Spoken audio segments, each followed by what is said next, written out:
everybody, Zee Garcia here. You know, sometimes you just have to play a board game. You're just in that mood to throw around some cards, push some cardboard bits, but there's no one around to play with. And so in those cases, it's always good to have a couple of solitaire games around, and that's what I'm going to be talking about today, my favorite solo games. Well, there's a lot of solitaire games out there, and a really wide variety of them as well. There's everything from militaristic, big campaign games, which are just too complicated for me. You're not really going to be seeing any of those on this video, all the way down to, you know, a bunch of games you can play with one of these. And of course, I'm not going to be featuring any of those either, but, you know, you can do that as well. And a lot of people do enjoy solitaires with simply a deck of cards.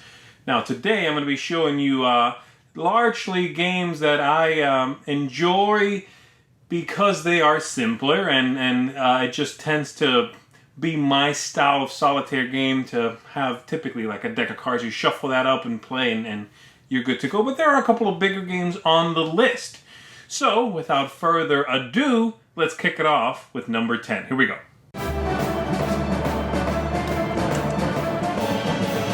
Number 10. My number 10 is the horribly named The Game. And the game here, there's a few reasons why it's only number 10. I do enjoy the gameplay of it. I think it's interesting. But there are a few things about it that I don't like. For one thing, obviously, the name is horrible. And the theme is non-existent. And the other thing I'm not a huge fan of is I tend to like solitaire games where you win or you lose. Not the type where you simply annotate what score you got and then try to do better than that next time. I tend to not like those as much, and this is one of those. You can technically win by playing every card from 99 to 0. You know, there's that many cards in the deck, and you are able to distribute them onto the decks that are forming on the table. You must play numerically. If you're able to play every single card, you win the game. But you typically don't, and so you just write down what you scored. I like it with more than one as well. I like it with 2, I like it with 3. I wouldn't want to play with more than that, but it's a solid solitaire game as well, and it's actually got a really neat iOS implementation, which I recommend you check out. It works really well, it looks good, solid implementation of the game. So there you have it, literally, The Game. That's my number 10. Number 9. My number 9 is SOS Titanic, a game designed by my favorite designer, actually, of all time, Bruno Catala. And this is a very good-looking game, great theming on this one, great artwork on this one, which cannot be said for the one we just looked at. But it is this high on the list, it's only at 9, because the game really is just a little bit of a sidestep from, well, this. Some of the games you play with this anyway. And so while the idea is neat and the theming leads to gorgeous illustrations and the book flipping mechanism, you are lining up cards to rescue them from the sinking of the Titanic, but if things go awry, you flip a page from the board. The board is like the spiral bound book. And so the board changes, which is very clever. Really, really great idea and a great look to it. But the game itself feels a lot like playing, you know, like solitaire with a deck of cards. And so that's why it's this high. Really solid, though. Also enjoy this one with more players, but not as much, because it really is very apparently obvious that you are all playing solitaire together, you know. So my favorite way to play is just by myself. That is SOS Titanic, my number 9. Number 8. Sylveon here is my number 8, and this one is a clever game because it operates largely like a tower defense game. You are trying to save the forest in this Oniverse, which is the series that this is part of. You are trying to save these trees from the attacking flames, and you are using forest creatures and hand management and things like that to combat that, and it very much feels like a tower defense game as the flames and the baddies march across the board. Very clever game, nicely produced. It's a game that plays with only 1 or 2 players, as does the rest of this series, and I do prefer it with 1. I think with 2, while it's fine, the way they transition into 2 players just didn't captivate me as much. The 1-player game is just really, really solid, and so if you enjoy, say, video games of a tower defense nature, then this should definitely be on your radar. That is Sylvion. Number 7. For my number 7 choice, you'd have to actually buy an expansion because the game out of the box does not play 1 player. And that is Race for the Galaxy. If you want to play Solitaire, you have to buy that first expansion. It's called The Gathering Storm, and in it includes how to play by yourself by giving you this brilliantly programmed and really cleverly designed robot player that you basically play against. And while that at first sounded like a bad idea, and when you're reading it for the first time, it's technically complex. There's a lot of technicalities and you have to really puzzle this thing out.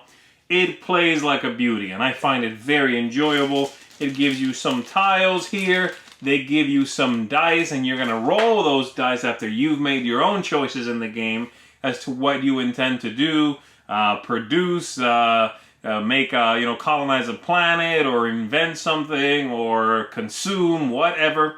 And then the robot with those dice is going to make some sort of choice. They get to do something, which is fairly easy to sort of manage. You don't have to worry too much about tracking a hand of cards for that dummy player, if you would. But and then you do your own thing and see if you beat them at the end. It's a tough system too, because it's pretty easy to lose to that robot player, and it even has difficulty levels. So real clever stuff. I like it a lot, and I would recommend, if you enjoy this game already and you like solitaire games, haven't tried any of the expansions, check that first one out. I think you're going to like it if you enjoy this style of tableau building. That is my number 7, Race for the Galaxy, with the first expansion. Number 6. Next up for me is Gem Rush. Gem Rush here plays actually 1 through 6 players, has 2 modes of playing, competitive and cooperative, and is a really clever system of gathering cards, where you're drawing cards, and then sort of exploring these squared cards. They operate like tiles, but they are cards. And so you are going through these mines. You have to expend specific gems from your hand to cross from one to another. You score points by doing so. And of course, if you're cooperating, then you are trying to get to a total before the deck depletes itself. It does basically mill itself away. If you play competitively, then you just want to get the most points when the game is over.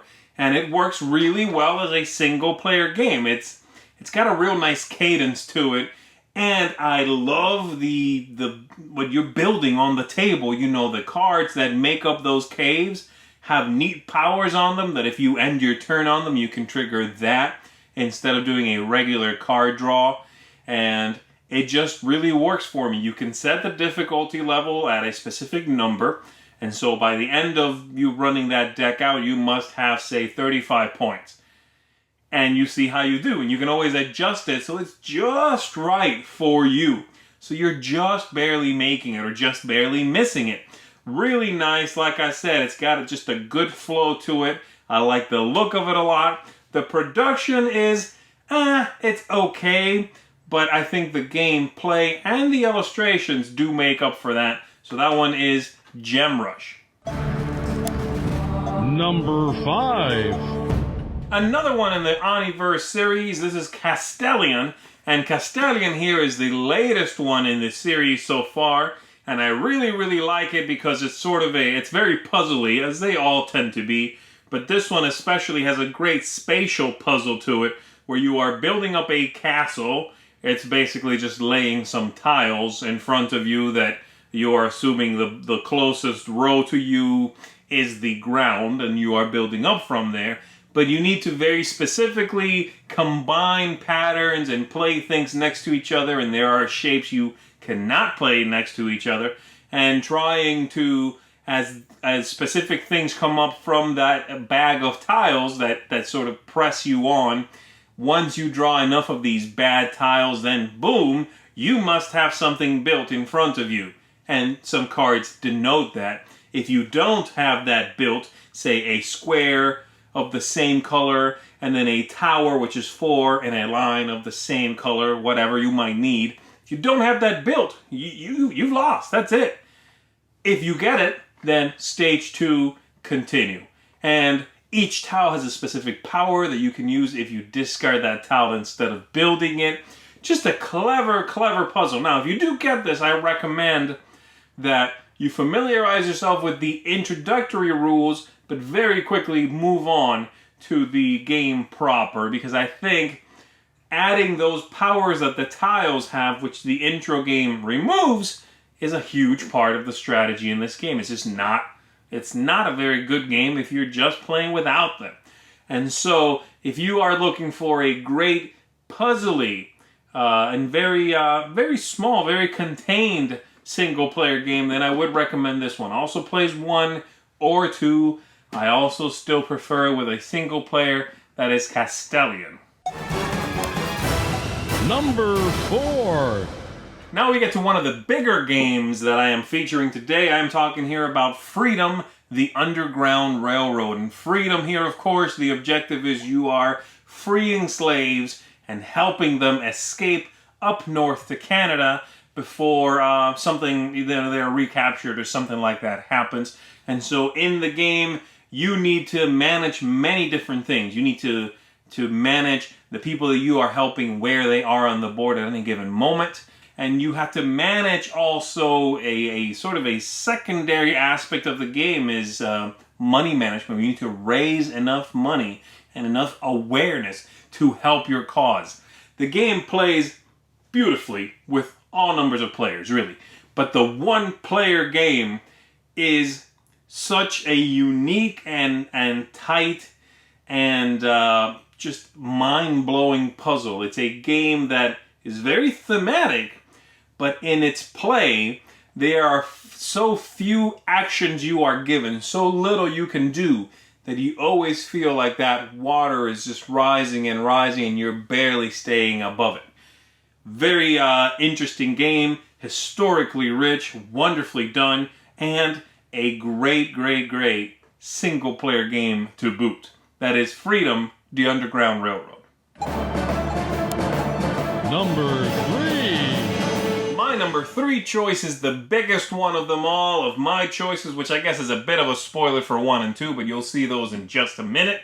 This is Robinson Crusoe, Adventures on the Cursed Island. That's kind of a long title. I'm used to just calling it Robinson Crusoe.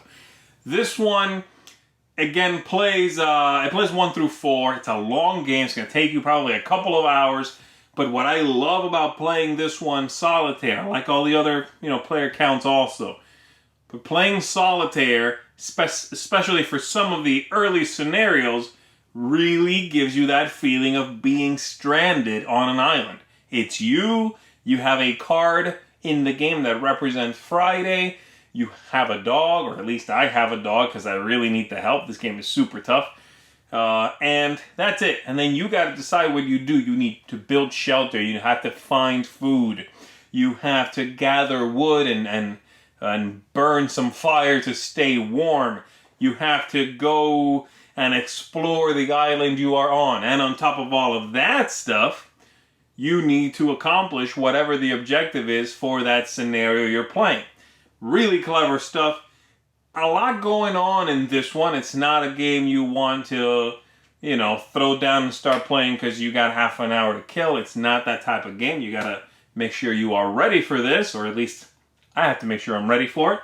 But very, very rewarding, wonderful experience. By far, I would say this and Freedom are both by far the most thematically rich games, the best researched, games out of all of these. and it shows. Now, obviously that comes with a time investment, but very, very worth it. That is Robinson Crusoe, my number 3 choice. Number 2. Well, this is very appropriate. My number 2 choice is Friday. We were just talking about him, and this is a tiny little game, as you can see, polar opposite of Robinson Crusoe that we just looked at. In this one, it's a game only for one player. This is only solitaire. But what a wonderful solitaire game this is. It's basically a deck building resource management game in which you take Friday, which at the, you take Robinson Crusoe, which at the beginning of the story is just dumb as a rock in the game. He is poking himself with sticks and just doesn't know how to do anything in this one. And you are helping him overcome challenges. As you overcome those challenges, the cards on one side have sets challenge, and on the other side, you flip it, you add it to your deck, and it is now something your character knows how to do. You are running through that deck several times, and you are managing your resources, making sure you don't run out, and then at the end, fighting some pirates that are probably going to mess you up. This game is pretty tough, but oh so clever. I love the mechanisms in this one, and that deck building feel to it, combined with a press your luck thing, just gives it a wonderful rhythm. You know, it's this. Okay, I'm gonna flip one more card. Okay, I'm gonna pay a little bit more food and flip one more, and oh no, that was actually that card pulled me away from the total I need to hit. Oh, great game. Nice amount of choices in it also, especially for this tiny little package. If you like solitaire games that you can throw down quick, that you can carry with you, I recommend you check this one out for sure. Friday, my number 2 pick. Let's hit up number 1. Here we go. And finally, number 1.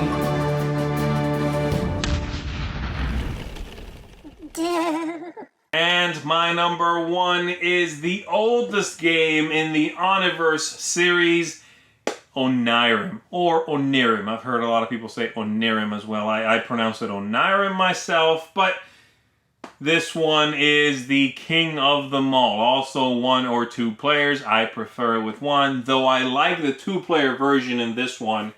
From 1 to 2, that transition is the best in this one versus the other ones I highlighted here. The game has this, the theme is bizarre. You are in some dream and you are finding doors that are going to help you escape your dream, whatever. You are basically playing cards on the table in a row where the symbols you are playing may not repeat back to back, and you have to play specific card combinations, colors, to then find these cards that have a door drawn on them and take it. And when you find all of them, you win the game. But this game is unbelievably balanced. This game, there's cards in there that are nightmare cards. Every time you pull one of those, you have to deal with it somehow. There's many choices. But it seems to always come down to the wire. It's amazingly done. There's just the right number of cards, just the right number of choices for you to make. You really have to be careful in this one. And even though it gives you a lot to think about, it's a super quick game. I don't think I've ever played this game once.